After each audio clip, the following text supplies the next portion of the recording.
Vamos a comentar de modo general este artículo que fue publicado por Adolphs, ¿no?, el año 2015. En línea con lo que plantea este autor, tanto antes como después se han desarrollado una serie de trabajos académicos orientados esencialmente al mismo punto, es decir, a tratar de comentar aquellos espacios que en la neurociencia todavía están borrosos o, como dice Adolphs, ¿no?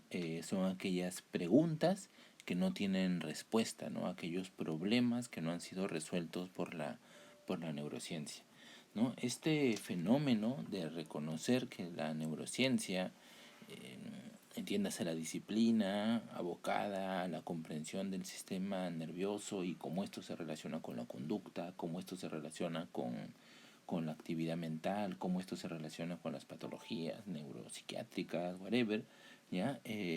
Esa neurociencia es recién en el curso de este siglo, ¿no?, que se ha venido reconociendo a partir de una serie de autores, ¿no?, que presentaría esta suerte de espacio velado, ¿no?, esta suerte de problemas no resueltos, ¿no? A nadie se le ocurre, por ejemplo, que en la década de los 90, ¿no?, en pleno boom de la neurociencia y la década of the brain, ¿no?, etcétera, etcétera, ¿no?, alguien hubiera estado planteando que justamente la neurociencia tuviera preguntas que no pudiera resolver. Sin embargo, en el marco ya de este siglo hay una serie de trabajos. Por ejemplo, en el año 2005 se publicó el libro Philosophical Foundations of Neuroscience, ¿no?, que tiene por objeto justamente demostrar hasta qué punto la neurociencia, ¿no?, que está en plena moda y auge, tiene un sustento filosófico que de algún modo le permita hacerse preguntas trascendentales, ¿no?, que es finalmente lo que busca la neurociencia. Responderse qué es la mente no es una pregunta, digamos, fácil, ¿no? Entonces, luego de Philosophical Foundations, ¿no?, viene, por ejemplo, se publica un libro con la Universidad de Oxford, ¿no?, que trata sobre problemas no resueltos, se llama el libro, 23 problemas no resueltos de la neurociencia. Luego hay más artículos académicos, ¿no?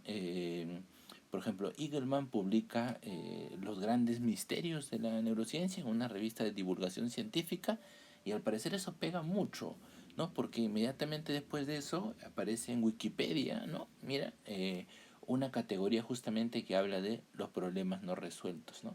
Y uno de los primeros que pone en la mesa del entorno académico este tema es justamente Adolphs, ¿no?, con este artículo que vamos a comentar de los problemas no resueltos o los unsolved problems of neuroscience. ¿Ya? Vamos a ir de frente al punto. Lo que hace Adolphs es hacer un recuento de todos los problemas que los neurocientíficos se están haciendo y aquellos problemas o preguntas que se hacen y que todavía no pueden encontrar una respuesta.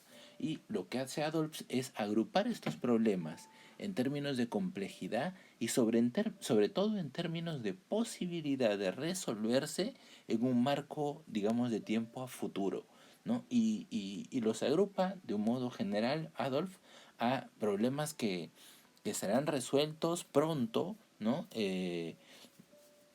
¿No? Y ahí tenemos, por ejemplo, aquí como estamos mostrando, hasta 4 problemas ha identificado él. Recordemos que este artículo fue publicado en el 2015, ¿no? Y si vemos, por ejemplo, en el problema 2, que son los problemas que están resueltos o que van a ser resueltos pronto, el problema 2 tiene que ver con describir el conectoma de digámoslo, de un animal simple, ¿no? De cierto tipo de lombriz, ¿no? Y ese conectoma ya ha sido descrito y ha sido publicado el año 2018. Entonces, de algún modo hay cierta, ¿no?, coherencia entre lo que va sucediendo y un poco lo que predijo en un inicio Adolphs, ¿no? Luego tenemos problemas, ¿no?, que deberíamos estar en condiciones de resolver en los próximos 50 años. O sea, Adolphs plantea que hay problemas que se resuelven en el plazo inmediato, que ya están resueltos, y otros problemas sí que van a tomar un poco más de tiempo llegar a su resolución. Eventualmente, para resolver estos problemas, Adolphs ya en el análisis de su artículo plantea como necesario el desarrollo de cierto componente tecnológico, ¿no? Luego el mismo autor, ¿no?, agrupa a los problemas que deberíamos estar en condiciones de resolver, pero que no sabemos cuándo vamos a resolver. Ya, o sea, ya no es dentro de los próximos 50 años. Son problemas que tenemos que resolver, pero no sabemos cuándo. ¿Ya? Y finalmente deja un acápite para los problemas que nunca vamos a resolver, ¿no? Y dentro de esos problemas justamente vemos cómo es que, ¿no?, opera el cerebro humano, el encéfalo humano, ¿no? Cómo es que la cognición es un proceso flexible, ¿no?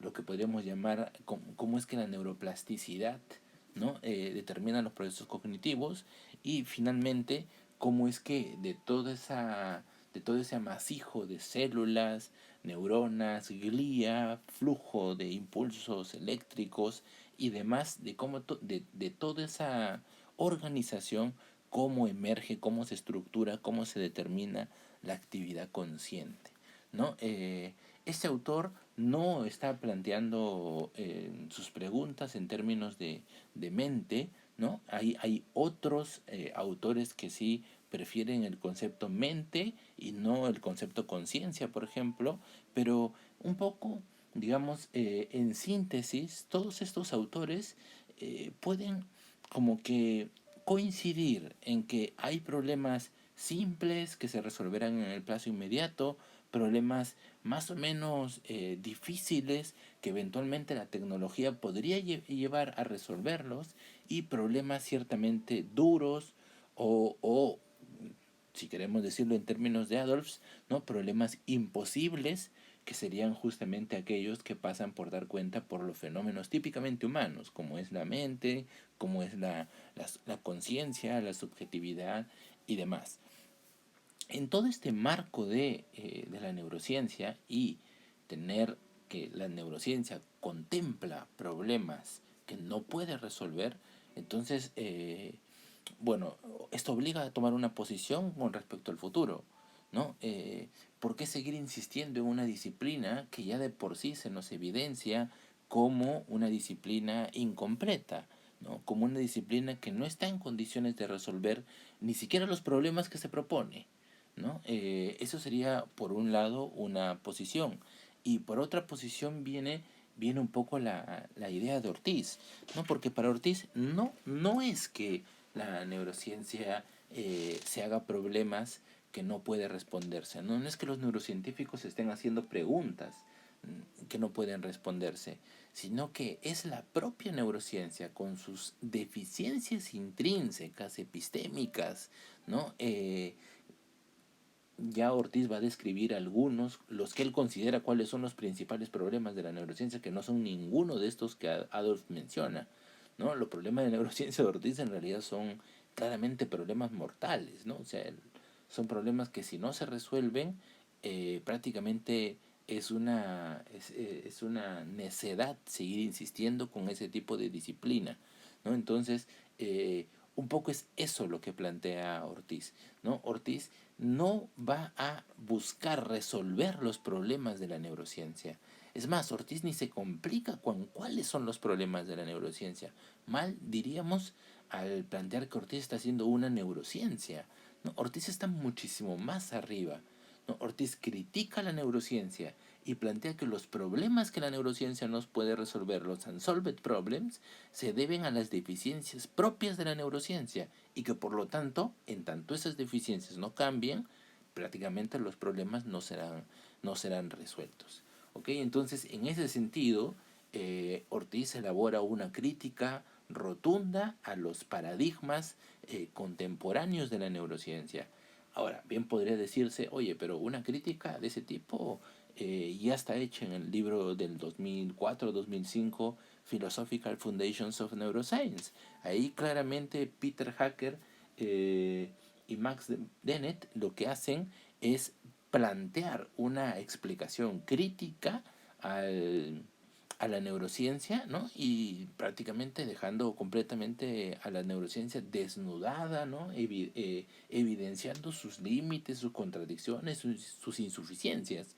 Entonces, ¿dónde resulta, digamos, meritorio, ¿no? El ejercicio que hace Ortiz, ¿no? Bueno, lo primero es que la crítica que hace Ortiz hace una crítica muchísimo más contundente que la crítica que se hace el 2005 por Bennett y por Hacker en el libro Philosophical Foundations, ¿no? Y por otro lado, lo que no hace Philosophical Foundations y que se hace Ortiz a lo largo de toda su vida académica es elaborar una propuesta, ¿no? Porque eh, cuando Ortiz critica a la neurociencia desde sus raíces, ¿no? Para decir, por lo tanto, que debemos desconfiar de sus frutos, no solamente está en un plano de posición crítica, sino de posición creativa, porque paralelamente a ese juicio, a ese enjuiciamiento que hace de la neurociencia contemporánea, Ortiz elabora una explicación alternativa, ¿no? Que le lleva eventualmente al final, en los años finales de su vida, a considerar que su planteamiento estaba resolviendo nada más y nada menos que el gran problema pendiente de la neurociencia, que era cómo explicar la relación mente-cerebro, ¿no? Entonces, bueno, un poco los invito a dimensionar de ese modo, ¿no? O a contemplar la posibilidad de dimensionar de ese modo la obra de Ortiz, ¿no? No estamos frente a alguien, por tanto, en el cual vamos a encontrar eventualmente alguna idea u otra, una opinión suelta sobre tal aspecto del sistema nervioso. No, lo que estamos viendo es todo un método para entender el universo, para entender la sociedad, para entender el sistema nervioso en general y el sistema nervioso humano en particular, y cómo este sistema nervioso humano, ¿no? Dialoga con esa estructura supraindividual que es la sociedad, que es para Ortiz finalmente lo más singular de una persona, ¿no?